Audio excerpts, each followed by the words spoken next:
మీరందరూ ఈ వార్త వినే ఉంటారు. ఎలాన్ మస్క్ వార్డ్ నాన్నగారైన ఎర్రోల్ మస్క్ నిన్న అయోధ్యలోని మన అద్భుతమైన రామ్ మందిరాన్ని సందర్శించారు. ఎర్రోల్ మస్క్ తన కూతురు అలెగ్జాండ్రాతో కలిసి నిన్న అయోధ్యలోని కట్లు చెదిరే రామ్ మందిరాన్ని చూశారు.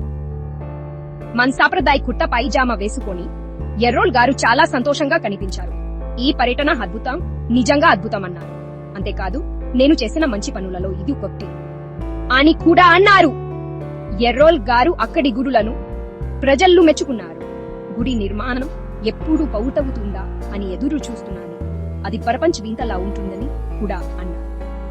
ఆయన హనుమాన్ తోటి గుడికి కూడా వెళ్లి తన చిన్న పర్యటనను ఎప్పటికీ గుర్తుండిపోయేలా చేసుకున్నారు. ఎర్రోల్ గారి ఈ పర్యటన ఆయన ఇండియా ట్రిప్ లో ఒక భాగం.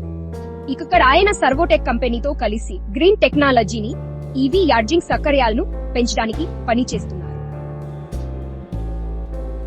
పటిష్టమైన భద్రత మధ్య ఆయన పర్యటన ఎలాంటి ఆటంకం లేకుండా సాఫీగా జరిగిపోయింది. ఎర్రోల్ మస్క్ గారి రామ్ మందిర యాత్ర నిజంగా కన్నుల పండుగలా జరిగింది. మరిన్ని మంచి వార్తల కోసం చూస్తూనే ఉండండి.